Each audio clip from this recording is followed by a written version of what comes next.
Hello and welcome to another episode of 30 Days of Halloween. And today I'm going to be reading you a short story called Séance by Donyae with a slight adaptation by myself. Enjoy. How could I forget the most beautiful and horrifying thing I had ever seen? But the words do not exist in this language to describe it. Oh, perhaps I've forgotten them. I forget so much of me, but I will try. I have not performed since that evening, and even now I do not know if it's merely psychological or if there is something greater, unforeseen force at play. I cannot tell, nor do I have the means to explore the matter. It is my hope that perhaps penning a recollection of that evening will cure me. I miss the work. It was mine. I miss that small part of myself, and I have so little left to hold on to now.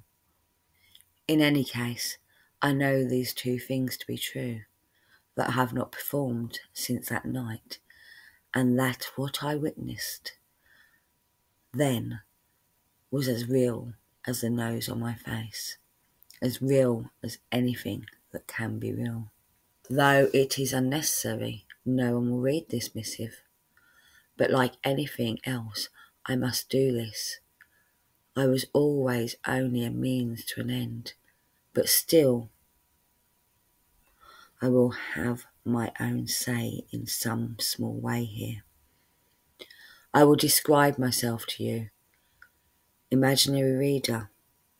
I am a smallish sort, full grown. My height has only reached 5 feet. My form is thin, hips and breast. I look to most girlish if they do not know me. My patrons, as a rule, did not know me. I know I have never done so before, but I did manage to summon something that evening. It was not dead. I can still remember how it felt, wrapped around my mind like a turban. Feel the squeeze of it when my mind has chance to wander towards the dark memory.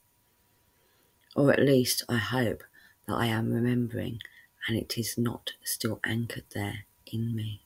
But I am getting ahead of myself. I committed to writing this down as it happened, all of it. It would do no good to skip, even if no one but me will read this. The words of a con artist are not in great demand, but I will write them anyway. For my work, I performed several roles, but I tended towards automatic writing. It's nothing new, what I did. There were those sisters back in the last century when mediums were popular, who used to fool their friends and family and a host of others. They had an animal name, but I can't quite recall it. So many things are slipping away from me these days. Raphael, he was my manager, told me about them when I first started. Oh, years ago. I was 16 then, but I suppose I looked 12 or 13, an actual child when I began, but not when it happened. I looked 17.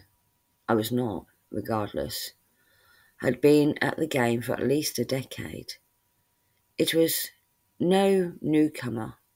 The man that night seemed to be familiar with the game of it all. Raphael always wore a suit, a dark black one with long coattails and a top hat. He carried a silver-topped cane. With his dark suit and dark skin, he looked like a shadow, the white of eyes and the top of his cane, the only things that kept him from disappearing into the wall, which was good. When I performed, it was best that everyone forgot he was standing there at all. For me, I always wore a white dress, a girl's white dress with petticoats and lace in old style, stockings and shoes that buckled. I always put my hair into 2 braids at the side of my head that ran down my shoulders. Him in black, me in white, always, like a wedding, but it wasn't like that between us. The call for mediums wasn't as popular as it used to be back in the day of those sisters I told you about, back when my grandmother was alive. But you could always find someone to pay to see the young girl talk to the dead, especially after that business with the stock market and everyone was looking for work. I used to feel bad about taking money. I'd only been at it for a few years, but Raphael said that we provided a service and should be paid. We were entertainers and everyone loved that, even in the worst times, possibly even more when it was bad. That's how we were able to travel so freely, like a carnival or two, even the most dangerous of places for a young girl open their doors to see me speak to grandmothers, fathers, aunties, and whoever else I could conjure from the depths. But there was no one, save the one time. I mustn't cry. It will smudge the ink. I must get through this. Raphael told my patrons we were from Ireland and that my grandmother had been a famous Romany gypsy and that I had all of her gifts. He took on an accent when he spun the yarn of my history that made it sound like he was from the old world. The truth is, I'm from Essex, and so was he. Or at least I think he was. I never knew, not really.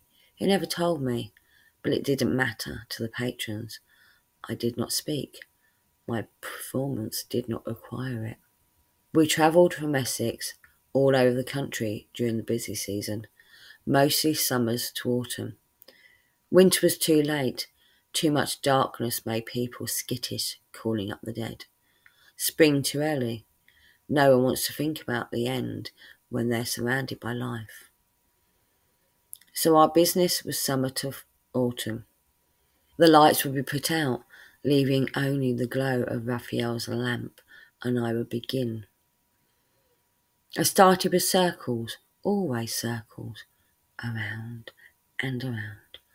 I would stare forward, my hand moving across the page, and as I finished a page, Raphael would replace it. Halfway through the second or third, I would let my mouth drop just a bit, and then the words would come. Not much at first, just an and or the, nothing exciting, and always between the circles.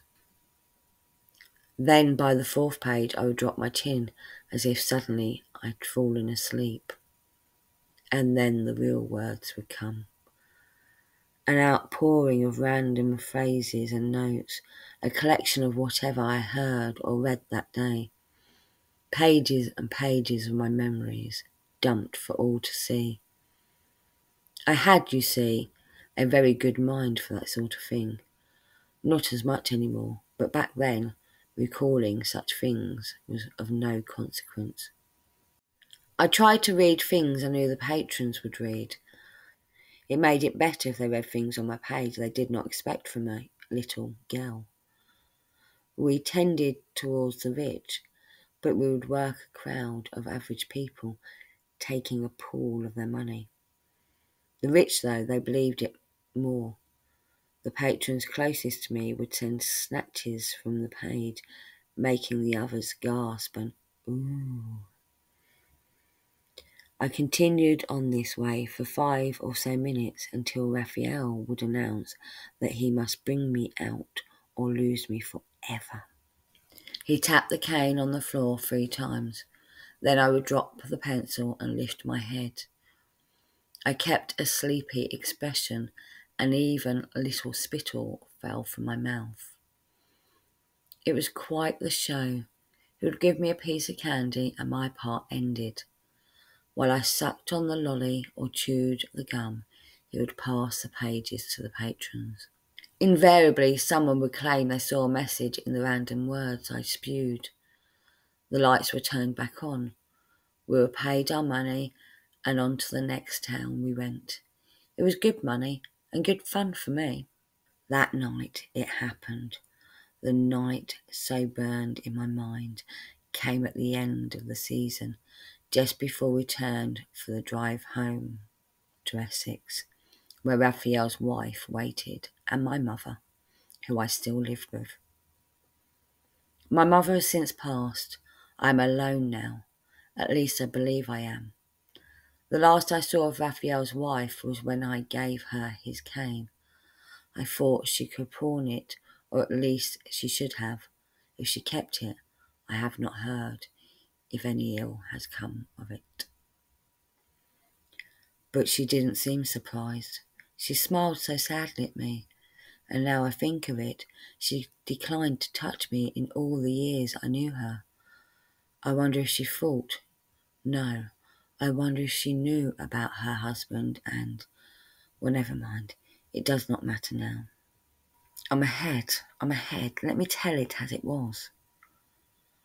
We weren't far from home, just a few hours. We'd started back early, the season a week from. We'd earned little, and Raphael decided, well, he said he decided to do something different. He drove down to Devon. He'd heard a lead from some festival guy that there could be business down south, better than we were getting in our usual tracks. We drove all night and ended up near a bay. He found us a room to rent, and after we slept he left to find the elusive business. I wish now that he hadn't, and that we'd gone straight home, called the season a season, and just lived the rest of our lives as we had been. But I don't know if that would be true. I would like to say it though. In any case, he came back with a job so quick, as if he knew exactly where to go. But then, he'd always been quick to find us work. People always spoke to him, which was so strange, isn't it? Anyway, it doesn't matter. It really doesn't matter. I must stop. This is not his story, it's mine. And when I think too much on him, there is a pressure in my eyes and, I must stop. He told me before we went what it was, what type of crowd. This would be men, a small party, he explained. His eyes bright with excitement. All men paid more when they saw me. They were easier to fool. They fell over themselves to believe it. There was supposed to be some order of some such. I'm not entirely sure to this day who they were or what they believed. I never had a chance to ask them, and even if there had been time, I would not have been able to. My character, you understand, was not one who spoke. As it was, we gathered our supplies, and after the sun had set, we followed their instructions to the house. The air smelled wet. Crickets sounded in the reeds. The world outside of the car was dark. A black pane just beyond the high lights. The lonely manor where we would perform, as we had done thousands of nights before, rose as if from nothing at all. The building had clearly been erected with some care and a great deal of money. I understood Raphael's excitement. These people, whoever they were well-to-do. Whatever financial woes troubled the rest of the country had missed their doorstep. Sturdy brick and arched windows glowed back at us. Through the windows we could see every light in the house had been turned on, so bright. Even so, something felt queer in me. My belly twisted at the sight, a strange prickling at the back of my neck that itched at my mind so much I wish I could reach under my skull and scratch it until it stopped. I touched Raphael's arm then, as he pulled around the back of the manor and stopped the engine. Maybe we should skip this, I said. I don't feel well. I tried. He laughed. Nerves after all this time? Come on, girl, you are made for this. He chuckled and patted my head as if I were really a child and he my doting caretaker. He carried a gun. There'd been no cause to use it in all our time together. No one wanted to anger the spirits. He picked up his case from where it sat on the floor at my feet and exited the car. We came in through the back, as we always did. A servant let us in, a tall man who wore a shirt and slacks. He held the door for us as if we were expected, which was a good sign. Thick carpet swallowed the sound of our footsteps. The halls we walked through were lined with alcoves, each holding a different statue depicting some person in a strange, contorted pose. It took me a moment to realise they were all men, seemingly tortured by the air itself. If they were figures from mythology, I did not recognise them. As we walked deeper into the house, the sound of voices carried to us, more than the handful of men that Raphael had said. The crowd seemed large, and I hoped they didn't try to stiff us a reasonable fee for it. My concerns were meaningless. There was no amount of money that could pay for what happened. We entered the ballroom. As I suspected, the space was filled with men, all in black suits, much nicer than the one Raphael wore.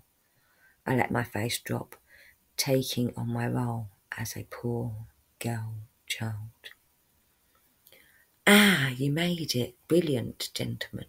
This is the medium and her companion. An older guy, grey hair and a pouch of belly, stepped forward, crossing the room to us. He looked down at me, all smiles.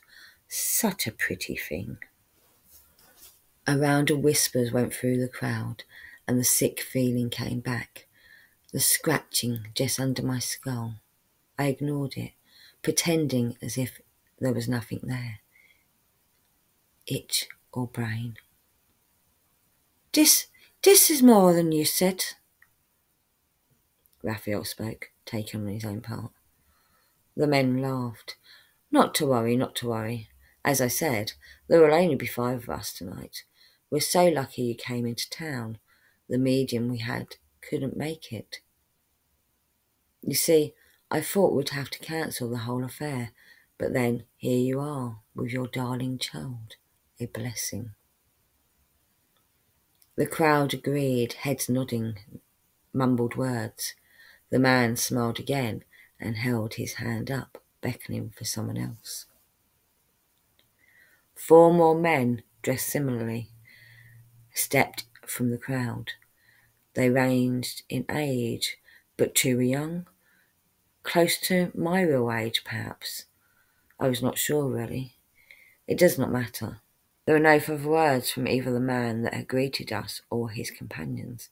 Instead he walked swiftly, as if he had some appointment to meet, and Raphael followed him. So I did as well.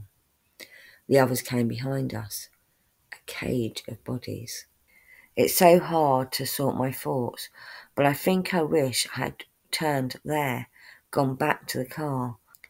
But I had no good reason to leave, and all the reason to stay, you see.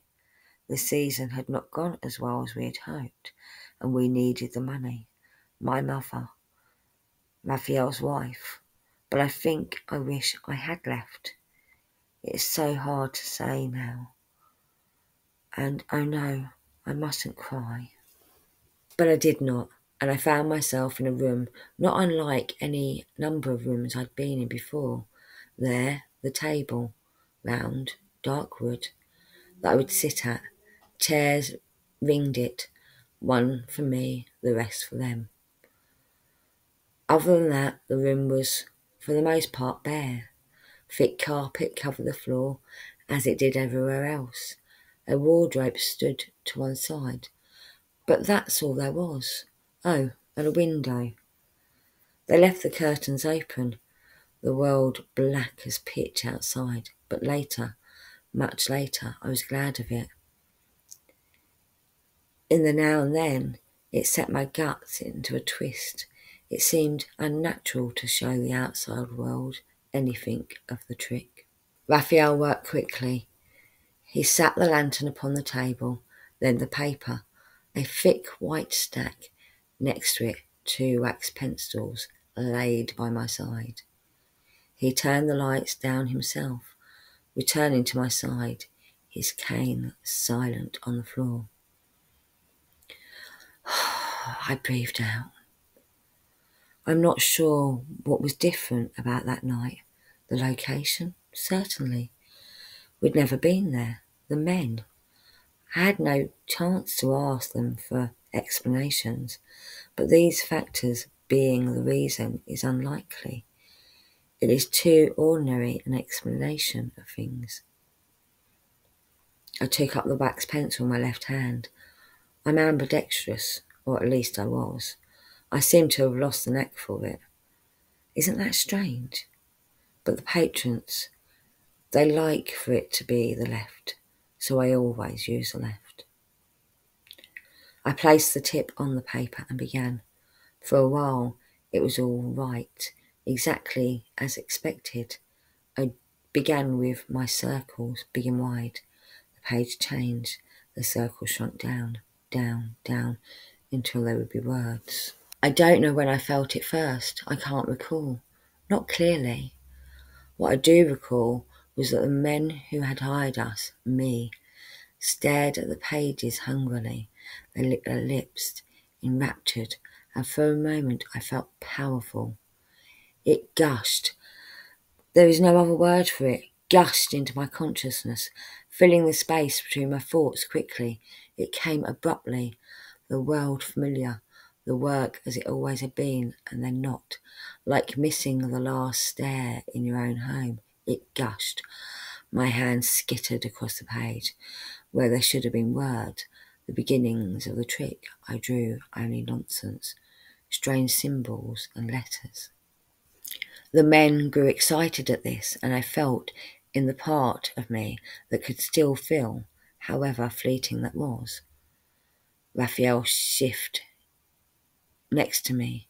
He wanted to say something. I wanted to stop, but I could not. My hand moved on its own, and he switched the paper. Lights that were not lights sparkled in my vision. Something pushed against the very air of the room, as if the reality we lived was merely a painting. And just on the other side waited some force that needed only the slightest additional pressure to break through the flimsy barrier. The room, the very air and form of it rippled and danced before my eyes. I wanted to stop. I could not stop. The man that had brought us to the room shouted, "This is it!" What? I could not say. My mouth dropped open, as it always did, and felt something pressing on my tongue, but from the back of my throat, as if whatever it was dropped from my brain into my mouth. My brain, that precious piece of meat under my skull, it itched. Oh, the terrible burning itch covered it. I longed to reach up through my eyes and ears and scratch it, to relieve even a tiny amount of that terrible discomfort, but I could not stop writing. The men roared in glee. My hands crossed the page, filling it with symbols. Raphael changed the paper. Tears fell from my eyes, spit from my mouth, and I wet myself as I sat, wet with my own fluids. The thing, whatever it was, expanded. The itch, a terrible burn now, too deep to reach. It is a beautiful thing to describe. I remember it vividly. How could I forget the most beautiful and horrifying thing I had ever seen? But the words do not exist in this language to describe it. Oh, perhaps I've forgotten them. I forget so much of me, but I will try. It filled the space that was not space. I do not think I could see it, those men, but it filled the space, taking every inch of everything. This bright darkness pulsed and filled my ears' song. its disjointed and perfect rhythm. All around me, the awful mass of it rolled through the room, through the world. Nothing human, nothing like anything that's ever been on the earth that I knew of. Its flesh was so beautiful, colours I could not name that made me sick and pained my eyes. I had a sense that it was massive, but still I knew something of it. Some mostly faded memory of my grandmother that even now hangs on to me, whatever is left of me. There was something there of when she spoke of gods from where our people came, from before we were in England. Ancient and unknowable things. I can't remember their names. I can't remember so much, but I remember the feeling when she spoke of them. That awful and beautiful powerlessness. That we were blessed with a small part of its greatness. My grandmother died before I was born, but I remember that. I'm sure she told me. And the things that twisted and was in that room, in me, so completely felt like that. I looked back at the men and saw only monsters, their faces contorted, twisted out of shape, their eyes bled from their empty sockets, their fingers digging to get at that itch, the itch that plagued me so, but I could not stop writing, and now they could not see the secrets they had wanted. The pages were gone. I wrote upon the table. I took up the second pencil and scrawled like a machine across the wood, crossing over my own marks over and over again, until there was nothing to be seen but the smeared mess of wax. The sleeves of my dress filthy with it. The thing, powerful and indifferent, filled everything it could because it could. The maddening itch redoubled.